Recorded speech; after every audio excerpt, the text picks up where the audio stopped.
From the variable mass system, we have a very interesting and important problem based on the Newton's laws of motion. See, there is a Atwood machine and a string is passing over this pulley which is completely massless and frictionless. String के एक and पर एक 50 kg का block connected है, दूसरी तरफ एक bucket है, बकेट सैंड से पूरी तरीके से भरी हुई है इनिशियली, जिसका टोटल मास है m नॉट 30 kg। ये 30 kg की एक बकेट है। बकेट के बॉटम में देखो एक सुराख किया गया है, एक होल है जिसमें से सैंड लगातार एक कांस्टेंट वेलोसिटी से बाहर की तरफ निकल रही है।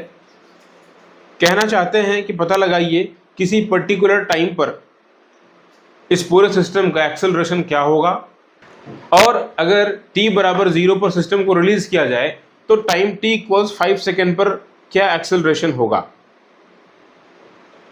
ये पूरा केस है। इसको सॉल्व करने के लिए सबसे पहले हम लोग लिखेंगे given that.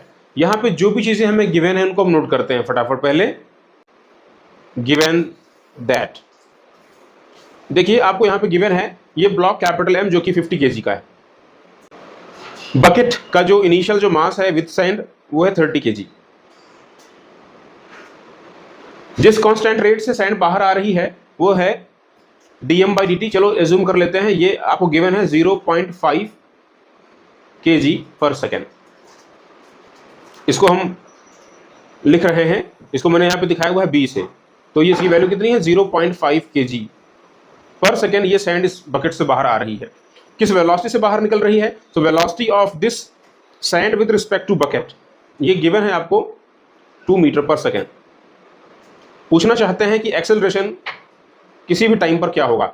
Acceleration as a function of time की डिमांड की जा रही है, और अगर टाइम आपको बता दिया जाए 5 सेकेंड, छोड़े जाने के सिस्टम को रिलीज किए जाने के 5 सेकेंड के बाद क्या एक्सेलरेशन होगा, तो वो भी आपको पता लगाना है।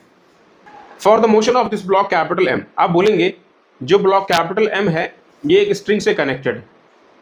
स्ट्रिंग में ऊपर टेंशन होगा, टेंशन को दिखा देते हैं T से, ये मैंने दिखा दिया है। यही सेम टेंशन दूसरी तरफ भी होगा, बिकॉज हमारी जो स्ट्रिंग है वो इनएक्सटेंसिबल है, मासलेस है, फ्रिक्शनलेस है। इस ब्लॉक का वेट एक्ट कर रहा है वर्टिकल डाउन कैपिटल mg। ये जो हमारा ब्लॉक है ये नीचे की तरफ आ रहा है, आप देख सकते हैं। चलो मान लेते हैं इसका एक्सेलरेशन a है। तो अगर हम इक्वेशन लिखें, बनाएं इसके लिए, अगर हम इसके लिए एक इक्वेशन बनाएं तो हम कैसे लिखेंगे? हम यहां लिखेंगे फॉर द मोशन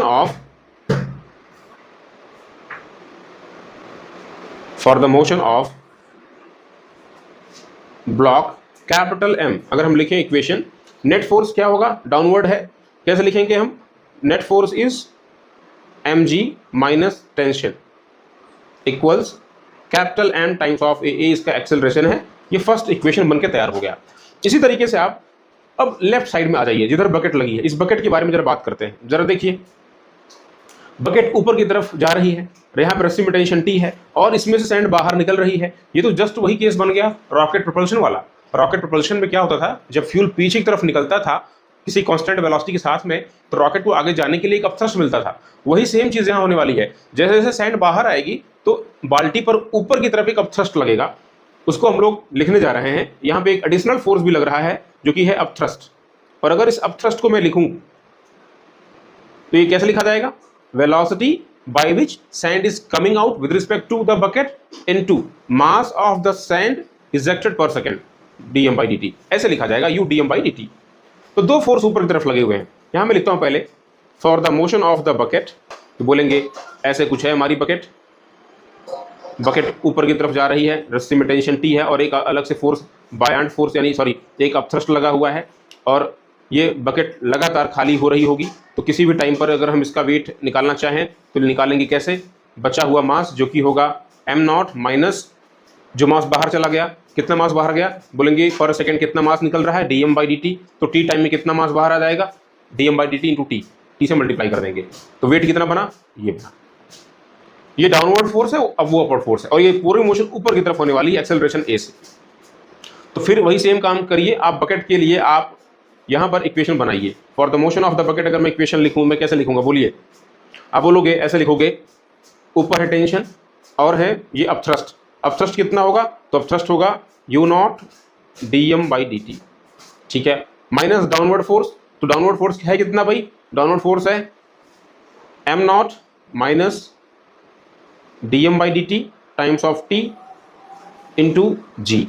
बोले अब इसे क्या लिखोगे, इसे लिखा जाएगा mass into net acceleration, mass into net acceleration. थोड़ी जगह कम पड़ रही है, मैं इसको छोटा छोटा कर रहा हूं फिगर को।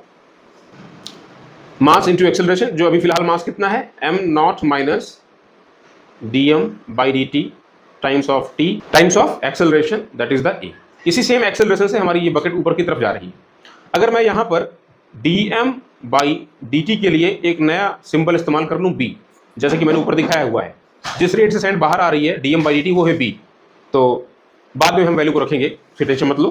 तो जरा देखो क्या लिखा जाएगा इसको, capital T plus u0 times of b minus capital m0 minus b times of t into G equals capital m0 minus b times of t into acceleration. Equation 1 और 2 को आप एडअप कर डालिए, ये हमारा सेकेंड इक्वेशन हो गया, ये हमारा है सेकेंड इक्वेशन। इसमें आप इस फर्स्ट इक्वेशन को एडअप करिए।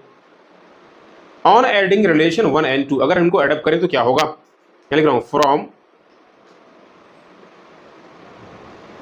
रिलेशन 1 and 2, अगर मैं लिखूं ऐड करने पे, अगर इनको ऐड करें तो देखिए minus capital T plus capital T cancel out हो जाएगा, लेफ्ट को लेफ्ट में ऐड करिए, राइट को राइट में ऐड करिए। अब बोलोगे क्या बचेगा, तो मैं बोलूंगा यहां पर ये कैपिटल mg बच रहा है यहां पर, प्लस v0b बच रहा है, माइनस जो कुछ दिखाई दे रहा है आपको capital m0 minus bt times of g equals, right को राइट में ऐड करिए, तो कैपिटल m है और इधर capital m0 minus bt times of a है, एक कॉमन कर लीजिए, तो बोलेंगे capital m minus plus m0 minus bt times of a। तो क्या एक्सेलरेशन के लिए कोई फॉर्मूला आप लिख पाओगे, हाँ लिख सकते हैं। एक काम कर लीजिए, ये g वाले टर्म को एक तरफ ऐड कर लीजिए, इनको एक साथ में g कॉमन करके लिखिए, तो capital m minus m0 minus minus plus bt into G plus v0 into b equals capital m plus m0 minus bt times of a। ये ऐसा बन गया इक्वेशन। तो क्या एक्सेलरेशन को लिख पा रहे हैं आप, हाँ लिख पा रहे हैं। एक्सेलरेशन की वैल्यू क्या बन गई, तो बोले एक्सेलरेशन की वैल्यू ये बन गई, acceleration a equals capital m minus m0 plus bt times of g plus v0b over क्या लिखेंगे, capital m plus m0 minus bt। ये एक तरीके से एक फार्मूला आपको मिल गया जिसको आप यूज कर सकते हैं for finding the acceleration at any instant. किसी भी टाइम पर अगर आपको एक्सेलरेशन निकालना है तो उसमें बस टाइम को रख दीजिए और करस्पॉन्डिंग वैल्यू को रख दीजिए, आपको आंसर मिल जाएगा। देख लीजिए यहाँ पर नीचे क्या आ रहा है, m plus m0 minus bt। जैसे जैसे टाइम बीतेगा वैसे वैसे क्या होगा, एक्सेलरेशन की वैल्यू बढ़ती चली जाएगी। बात ध्यान दीजिएगा, जैसे जैसे टाइम बीतेगा वैसे वैसे क्या होगा, वैसे वैसे जो एक्सेलरेशन की वैल्यू है बढ़ती चली जाएगी। अगर मैं यहाँ पर इन सब डाटा को इसमें रखूँ तो रखने पर आप चेक करिएगा, आपको जो आंसर मिलेगा at time t equals 5 second अगर आप रखिएगा तो एक्सेलरेशन की वैल्यू आपको मिलेगी 2.8 मीटर पर सेकेंड स्क्वायर। यही आपको वैल्यू मिलेगी अप्रॉक्स 3 मीटर पर सेकेंड स्क्वायर, जो इस बकेट का एक्सेलरेशन होगा। इक्वेशन आपको इसी तरीके से यूज करना है, ये आपको पता होना चाहिए कि जब भी कोई वेरिएबल मास सिस्टम होगा तो क्या हम लोग कंसीडर करेंगे, एक अपथ्रस्ट भी ऊपर की तरफ लग रहा होगा, उसको भी ऐड किया जाएगा टेंशन के साथ में। Thank you.